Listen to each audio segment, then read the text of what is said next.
Bonjour à tous. L'enquête avance 1 an après l'incendie criminel de la discothèque Le Copacabana à Beaune. Les auteurs sont toujours recherchés par les autorités, alors que l'établissement, qui avait été complètement détruit, est en pleine phase de réaménagement après avoir été placé en liquidation judiciaire au mois de décembre. Comme c'était le cas dans une vingtaine de villes en France, les policiers ont manifesté hier à Dijon à l'appel du syndicat Alliance, mobilisation pour alerter sur le manque de moyens fournis aux forces de l'ordre pour lutter face à une délinquance en hausse et plus violente selon eux. Près de 700 personnes selon les organisateurs étaient réunies hier dans la Cité des Ducs. C'est reparti pour un tour, deuxième et dernier jour de la percée du vin jaune à Lons-le-Saunier aujourd'hui. 19 000 visiteurs sont venus célébrer le millésime 2019 et l'art de vivre local hier et des milliers de personnes sont encore attendues ce dimanche pour la réouverture des caveaux. On sait par ailleurs déjà où se tiendra la 28e édition l'an prochain.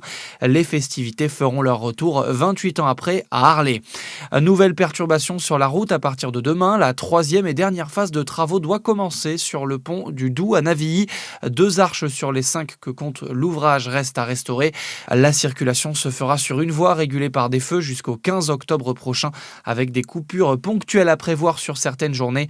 La circulation des poids lourds est en théorie toujours interdite, même si de nombreux véhicules lourds empruntent toujours cette voie.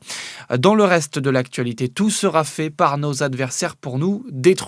Les mots de Jordan Bardella dans une longue interview accordée aux Parisiens. Le président du Rassemblement national évoque plusieurs sujets, notamment la position de la France sur les différentes crises internationales. L'eurodéputé estime qu'Emmanuel Macron a considérablement abîmé la voix de la France. Et puis en tennis, ce n'était pas forcément cette affiche qui était attendue.